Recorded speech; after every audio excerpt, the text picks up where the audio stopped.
Saya tahun kemarin bulan Maret diundang ke Jawa Tengah. Kebetulan waktu itu yang berkumpul itu ustadz-ustadz Wahabi. Ada alumni Yaman, alumni Saudi, alumni mana-mana, sekitar 50 orang. Mereka ngajak saya, minta saya berbicara perbedaan akidah Ahlus Sunnah dengan akidah Wahabi.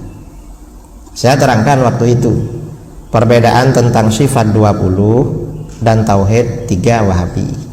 Saya terangkan mulai habis Jumat sampai maghrib, cuma istirahat sholat asar lalu dilanjutkan lagi sampai menjelang maghrib, istirahat makan waktu itu. Saya tanya sama mereka, tapi mereka sekarang sudah lembut-lembut, sudah meninggalkan ajaran Wahabi. 50 ustadz ini, apa kata mereka? Betul Kiai, kami dulu ketika tidak bermadhab hati itu keras, hati itu kasar, hati itu keras. Buktinya keras, semua orang selain kelompok saya dianggap calon penghuni neraka, dan saya ini dan kawan-kawan satu-satunya calon penghuni surga waktu itu. Terus bagaimana? Dan kami menganggap amalan-amalan orang Ahlus Sunnah itu gak punya dalil, bid'ah. Akhirnya kami belajar fikih mazhab Syafi'i. Terus setelah belajar fikih mazhab Syafi'i, ternyata dalil-dalilnya lengkap. Dan ternyata setelah belajar mazhab Syafi'i, hati kami menjadi lembut, sudah tidak cingkrang lagi. Dia cerita, ada kaum ustadz ya, mantan ustadz Wahabi kemarin bulan 11 jumpa, bulan 12 kemarin jumpa saya di Jawa Tengah awal-awal 12. cerita pada saya dulu ketika masih Wahabi tidak bermadhab tuh capek Kiai. Kenapa? Karena pakaian harus sesuai dengan sunnah versi Wahabi. Gimana? Kami tiap hari pakaian 3 lapis, paling dalam celana cingkrang, lalu di luarnya sarung cingkrang pula, di luarnya jubah, jadi 3 lapis cingkrang. Olahraganya sepak bola.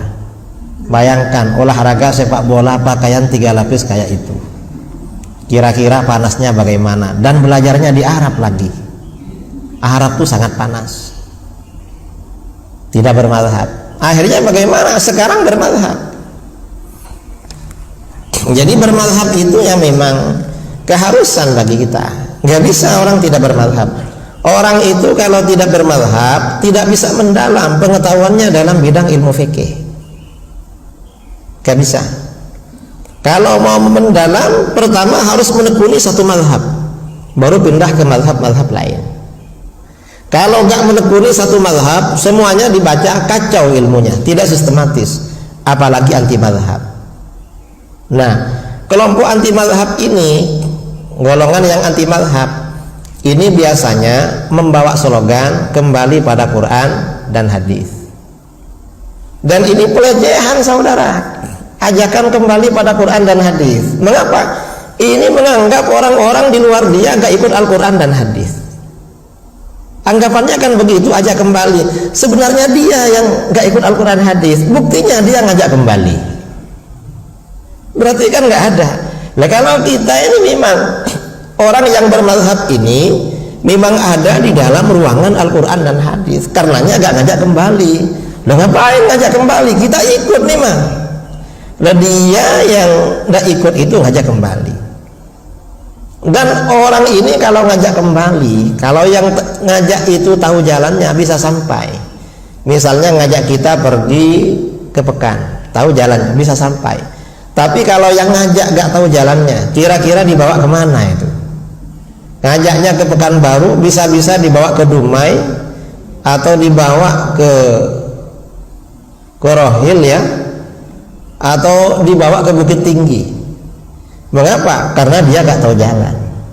Dan ini sering kawan-kawan yang anti mazhab ini, cara berbicaranya pakai Al-Quran, tetapi Al-Quran disalahgunakan. Al-Quran itu dibikin untuk memperkuat ajarannya. Dan ini termasuk tata cara merobohkan ajaran Islam.